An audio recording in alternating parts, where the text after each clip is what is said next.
of something like this ever.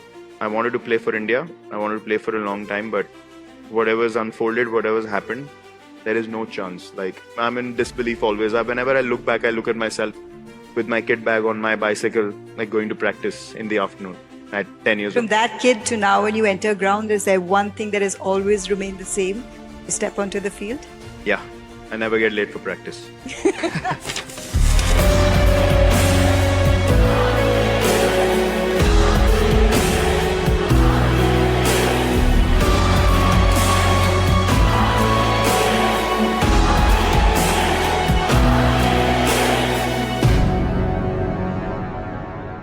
Leading a nation, especially like India, it came to you at a time when you were already at the peak of your own prowess when it comes to batsmanship and performance.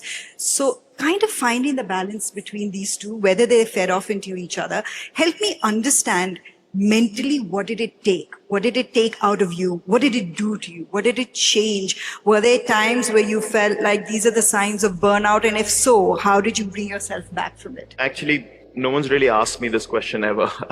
Because interestingly, I ended up being in a place where I became the focal point of our batting unit, and then I became the focal point of leadership. I didn't realize how much of load both those things will present in my daily life, to be honest. But because I was so driven and motivated to just make sure that Indian cricket stays on top, I didn't really pay attention to it.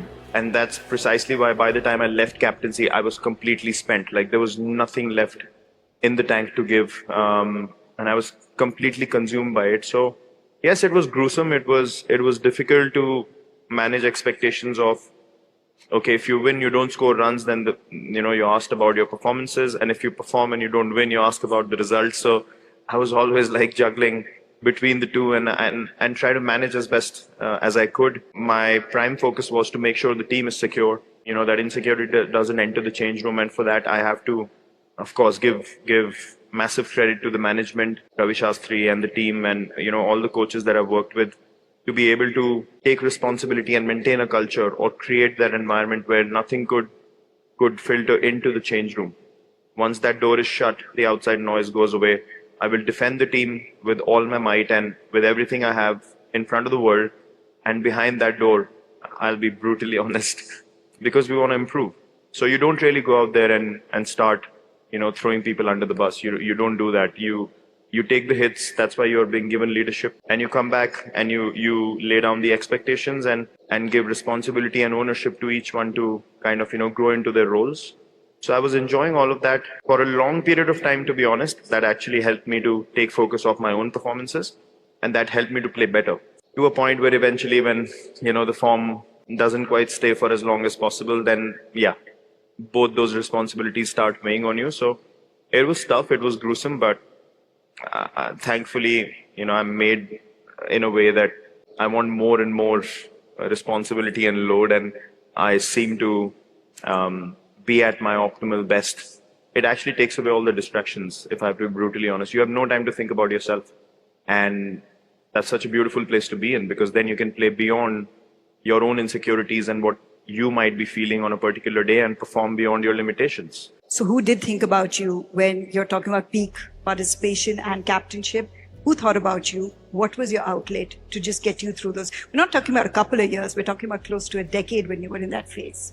In the cricket world, it's very difficult for people to understand. The reason why you're given a leadership role is because people believe that you can take a lot more and you manage. That's why it's more of a managing job than, even coaching. I feel like it's more man management than teaching players how to play. Understanding the people that are playing with you, playing for you, and how to get the best out of them. So you have to constantly be in a space where you're not focused on yourself, as I said. You don't even think about whether someone's going to ask you, are you okay? Like, that thought even doesn't cross your mind. It was still in a space where I was captaining. Only when I left captaincy, I opened up and I shared more, and people, really, like Rahul Bhai and Vikram Rathore, for example. I've said this many times. I had a great run in Test cricket in 2023. And I always, whenever I see them, whenever I meet them, I always thank them, from the bottom of my heart, because they really took care of me in a way that made me feel like I want to play for them. I want to perform I want to go out there. I want to grind it out. I want to, do the hard work for them because they were so caring and nurturing, and they made me realize what I have done so far, which obviously you can't sit down and think, oh, I've done this and that and I've scored so many runs. And as a player, not many people know you're always, you know, on a track where it's a very thin line between being cautious and being insecure. You always feel like you're never good enough. And that's the, imposter syndrome, if I may mention, that we always, like, even if I go to the nets today, I feel like at this stage, like these youngsters are watching. And if I have bad net session, they're going to be like, this is the guy who's been playing for 20 years. So that's always at the back of your mind. Like, you have to keep up with your own standards. So they understood that because Rahul Bhai, of course, has done that, way better than a lot of people in Test cricket at the highest level. Vikram Rathore has been around for so many years. So they understood what I was feeling and they could relate to it. And they really took care of me mentally. So that really, put me in a space where I could enjoy my cricket again. But yeah, when I was in the thick of things, I never really felt like I wanted someone to ask me. I was pretty okay with managing everything. And I would, as I said, I would do it the same way over again. You said now this is your daily life, eating good, working out, it's your daily life. But to get there, what did it take for it to become your normal life? At the back of your head, you always feel like if you are not the best version of yourself every day in your profession, for me, of course, my physical condition, my fitness, my health is the most important thing. And that in turn, of course, helps me mentally. When you're fit, when you're healthy, you feel like you can do anything on the field. The responsibility that I had, where I had to be at my best every day, even at training, because that's the way I like to operate. I would like to lead, like even fielding sessions or batting sessions, like I would do it with full intensity so that it relates to the players in a way that, okay, this is what he said in the meeting, and now we're seeing it on the field. So if I'm not that version of myself every day, I lose the change room, I lose the players, and you can't afford to do that. And I would also like to say this because cricket is in such prime focus in terms of sports, in our country especially, you tend to neglect a lot of the other sports. We're not even 15% of the fitness of an Indian hockey player, if I have to be brutally honest. But they are not in focus. Like, they look at our training, they'll probably laugh, but their sport demands way more. So I don't think it's a thing to be celebrated in a way that you think, oh, this guy is great or whatever. This should be a norm. That's how the culture of the sport goes up. There is such a big conversation right now doing the rounds about how important it is for this generation to be all format players, or at least pay attention to red ball, or the way that you grew up admiring and loving red ball cricket as well. Can they do it? Because you maintained a 50 average across 3 formats. I mean, it's extraordinary to be able to do that. Can they do it? What will it take to be able to at least apply yourselves across 3 different formats? It's the drive. It's a lot of people relate drive to money nowadays. It's not necessarily, for me, it's not the only factor. Yes, it's a big factor because when a format that gives you the hype and the recognition, the fame by scoring a 40 or a 50 of 20 balls, and the kind of money that people can make in the IPL today, it can put you in a very comfortable space and say, you know what, this is brilliant. I don't need to handle pressure for too long. I can just go out there and smash the ball. Or you can say, I want to play for 15, 20 years. I want to get recognition and respect of the cricketing world, of my own heroes, and I want to fulfill this opportunity. That's a very different zone. You have to be very driven to be able to say, I'm going to commit to this for the next 10, 15 years. And it's going to be very, very hard, but I'm up for it. I look at you and I always think, he's confident. He's a guy who knows what he's doing. There have been stages where you're just kind of talking yourself into it before you actually are confident? Many occasions like that.